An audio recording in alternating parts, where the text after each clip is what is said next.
This is ZNS Total Sports, brought to you by Fourth Terrace Diagnostic Center.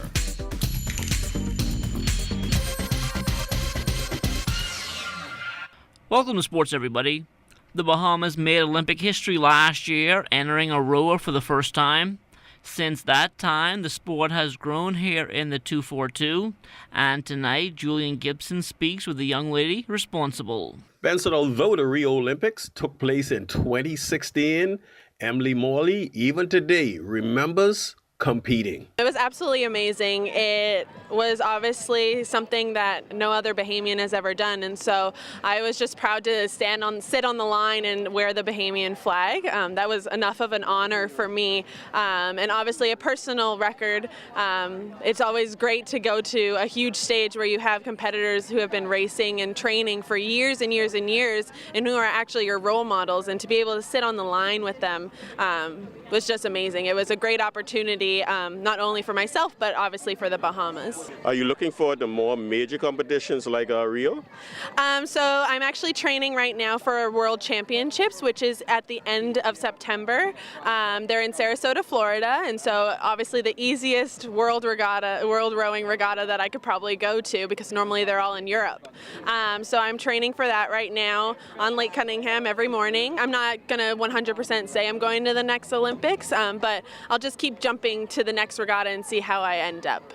And for Emily, she believes that if the sport is going to develop, they need more youngsters to jump on board. Once kids have kind of graduated from that learn to row level, they can go to juniors, which is more meters rowing, more competitive.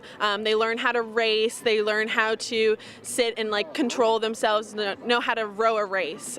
So we're kind of developing NASA Rowing Club into a more competitive program, which is very exciting, as well as still bringing in those learn to row rowers, because rowing's a great sport, and we have probably one of the best facilities I've ever been on.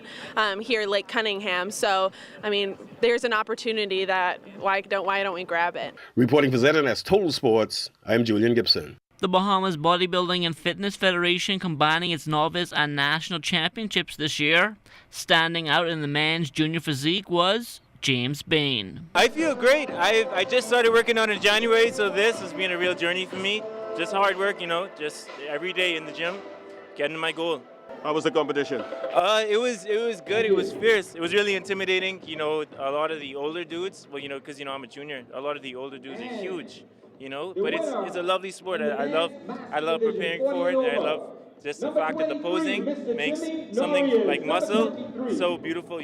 The World Senior Bowling Championships underway in Germany. The Bahamas with a 7-member team. Singles taking place today.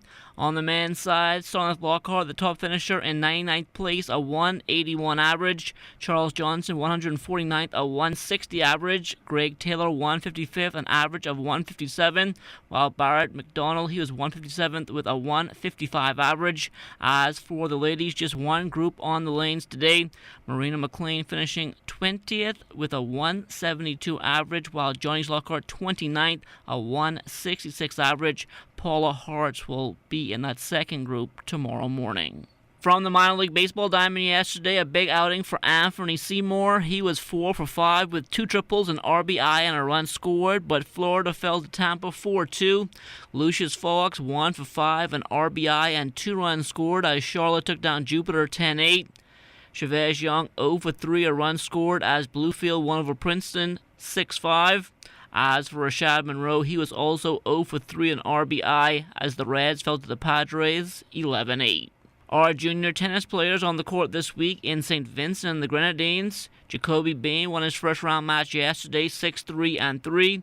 Sidney Clark also getting past the first round with a 6-love 6-1 victory. Sierra Donaldson not as fortunate, going down 6-4-4. Team Bahamas tipping off the Under-18 Girls Central Basket Tournament today in Puerto Rico with a 53-39 loss to Costa Rica. Tanae Boleg, the top scorer for the Bahamas with 7 points. Up next tomorrow at 2 p.m. is Suriname. We weren't hitting open shots, open layups. I guess we were responding too late, and they was putting up the shots before we got there, and they were hitting their shots. We hope that tomorrow game And the game that we will also need to win against the host country on Thursday is also going to be a game that they're going to want to come out individually to be the one to make the change. I personally want to be able to play in the gold medal game, so as the captain, I love to talk to my team and tell them that we have to play hard. The brackets have been released for the 2017 Battle for Atlantis Thanksgiving week at the Imperial Ballroom. First round matchups include Purdue and Tennessee, Villanova against Western Kentucky, Arizona and NC State, also SMU and Northern Iowa.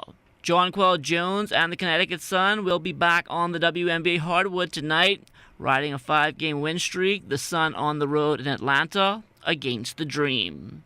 The Fallen Soldiers Memorial Basketball Tournament providing inner-city youth with something constructive to do over the summer break. The tournament is now into its 3rd year. So many young men can't go in other areas due to gang-related situations, and just because this basketball brings everyone together, it helps them to become much more in one with each other. The Bahamas Government Departmental Basketball Association with one game last night at the Donald Davis Gym. The NIB Kings took down the Suntime Sharks 92-81. The guys showed great effort. We needed a spin. We had 3 terrible losses the last few games, and we talked about it prior to coming to the game about focusing on our defense. We still need to get better, but the guys showed their heart tonight, and that's the most thing I'm proud of tonight of them. You know, we just have to build off this victory and carry it into the rest of the season. We've been having a bad season, but I think we can start to build upon this. We have something to build upon, and we can carry this for the rest of the season. It was a good game for the fans. I think free throws was basically our demise this one. But as a coach, you know, the kind of proud of the way we battled back, because we had a couple of opportunities to kind of give up, but we didn't. So I'm proud of that, but we have a lot to work on, as we see. You know, we're just an up-and-coming team trying to get better in the league. And games like this, you know, kind of put something on us. And that'll do it for sports. Stay tuned, check on weather still to come.